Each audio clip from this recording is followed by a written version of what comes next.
बहुत सारे लोग मुझसे ये पूछ रहे थे कि जो एप्स्टीन केस था इसका कोई डार्क वेब से कनेक्शन है क्या। इसकी आपने कोई वीडियो नहीं बनाई। आपको पता होगा ना कि ये जब एप्स्टीन फाइल की ये जो इन्वेस्टिगेशन भी शुरू नहीं हुई थी, मैं तब से डार्क वेब की वीडियोस बना रहा हूं। और ये बात मैं आपको बहुत पहले से बोल चुका हूं। मेरे चैनल पर आप उठा के देख लो, आज से 10 साल पुरानी वीडियोस हैं जिसमें मैं ये बता रहा हूं कि एक्चुअली ऐसी गंदी चीजें कहीं ना कहीं दुनिया में चल रही हैं।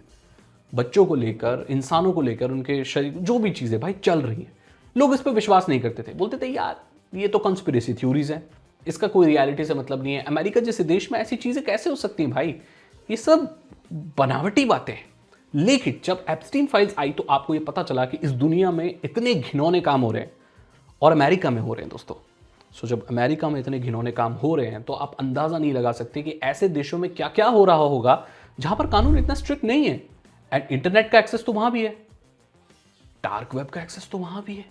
सो वहां क्या क्या हो रहा होगा। मैं आपको बता दूं, जो एप्स्टीन है ना, जेफरी एप्स्टीन, ये कोई एक मेन टारगेट था ही नहीं भाई। ये कोई मेन चीज है ही नहीं। ये तो एक फ्रंट मैन है जो बस इनके लोग उनके बिहाफ पर काम कर रहा था। ये तो बस चेहरा है सामने का, बस जो पकड़ा गया। ये तो बस क्लाइंटों को चीजें प्रोवाइड कर रहा था। मेन टारगेट कभी था ही नहीं। ये जेफरी एप्स्टीन कभी मेन टारगेट नहीं था, ना कि इस पूरे गंदी चीज का जो भी दुनिया में चल रही है उसका पूरा जिम्मेदार था। नहीं, मैं ये नहीं कह रहा उसने गलत काम नहीं किया, बिकॉज ऑफ यार किए उसने गलत काम, लेकिन वो मेन आदमी नहीं है। मैं आपको बता दूं, मेन आदमी उसके क्लाइंट थे जो आज भी छुपे हुए हैं। उनका नाम कभी सामने नहीं आया दोस्तों। जो ये नेटवर्क है ना पूरा, ये आज भी डार्क वेब पर चल रहा है।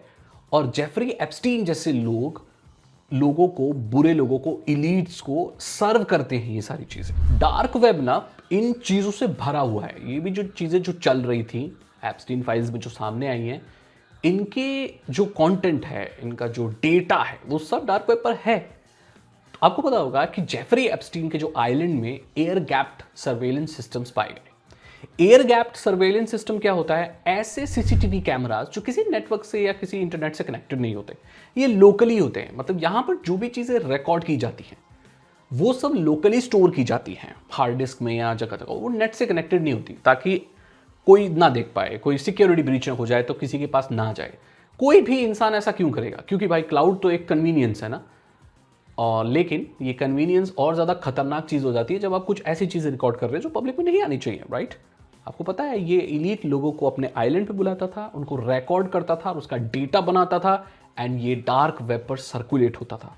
ये जो डेटा है दोस्तों, ये चाबी हुआ करती थी बड़े बड़े जो पॉलिटिशियंस हैं या जो इलीट बिजनेसमैन हैं उनको कंट्रोल करने की, उनको ब्लैकमेलिंग की काम में आती थी।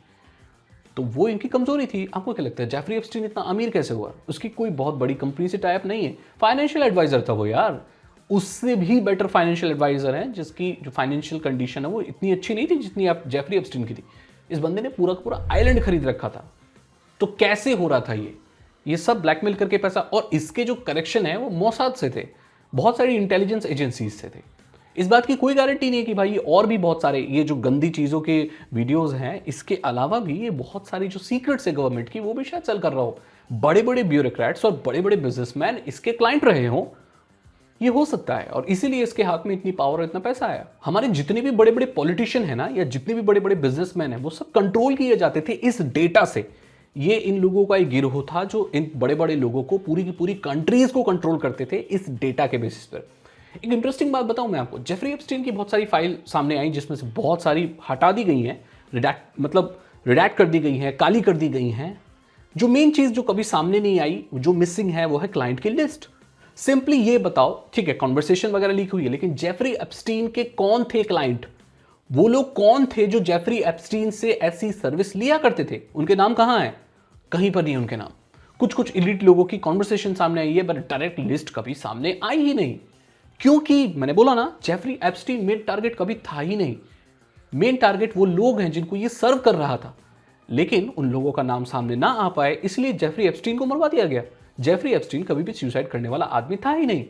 अगर उसको ऐसा करना होता तो वो स्टार्टिंग से ही कर देता जब से इन्वेस्टिगेशन शुरू हुई थी, क्योंकि बात ये जानता था कि अमेरिकी सरकार और इंटेलिजेंस वगैरह कुछ ना कुछ तो निकालेगी, इस केस का कुछ ना कुछ तो होगा। तो उसमें मरना था वो तभी मर जाता भाई, बाद में क्यों मरता?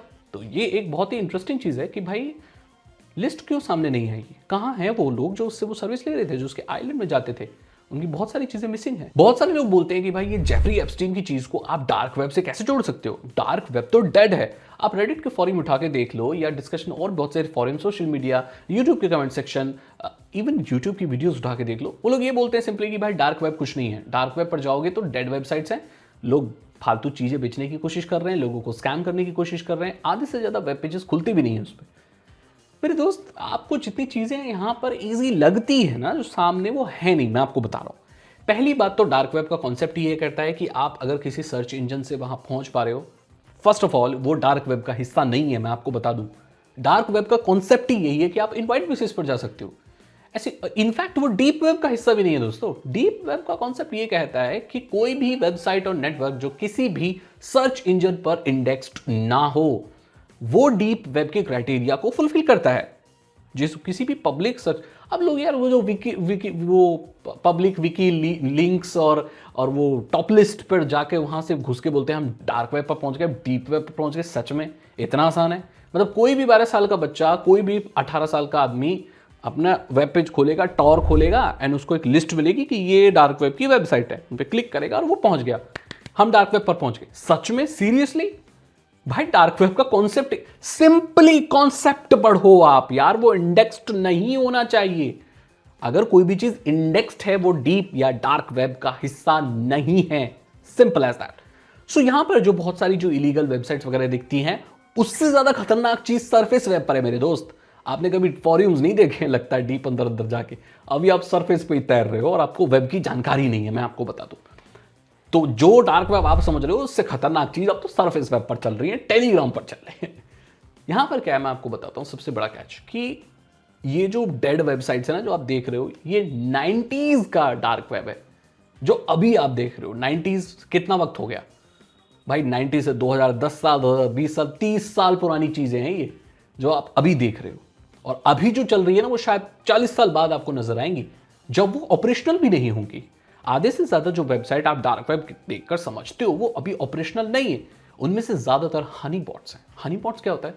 बड़ी बड़ी सरकारें, जो एजेंसीज होती हैं, वो ऐसे बुरे माइंडेड लोगों को, जो पॉसिबली बहुत मास्टरमाइंड बन सकते हैं, उनको पकड़ने के लिए ऐसी चीजें लगाती हैं कि लोग उस पर जाकर कोई गलत चीज खरीदें या कुछ गलत डिमांड करें, गलत बात करें, ताकि एजेंसीज उनको पकड़ सके। नहीं तो एजेंसीज ने भाई बहुत सारी डार्क वेब वेबसाइट सीज की हैं, वो करती आई हैं, और वो तभी करती आई हैं जब उसे इस्तेमाल करते हुए आदमी पकड़ा गया है।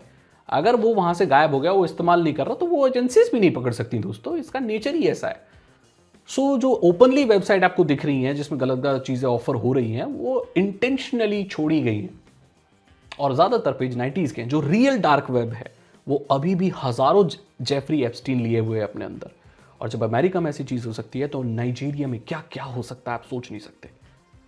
इवन इंडिया में भी क्या क्या हो सकता है आप सोच नहीं सकते भाई। ऐसे बहुत सारी कंट्रीज हैं जो इतनी डेवलप नहीं है, उनमें क्या क्या हो रहा होगा, और इंटरनेट पे क्या क्या चल रहा होगा, लोग डार्क वेब से क्या क्या कर रहे होंगे, आप ये सोच नहीं सकते।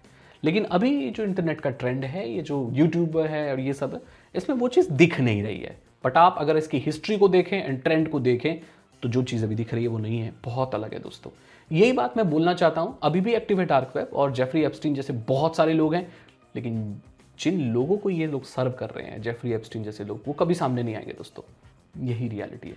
इसी के साथ इस वीडियो को मैं एंड करना चाहता हूँ। अगर आपको 10 मिनट की होगी वीडियो, अगर आपको वीडियो अच्छी लगी तो लाइक करें, दोस्तों के साथ शेयर करें। मैं मिलता हूं आपसे अगली वीडियो में। Thank you so much and good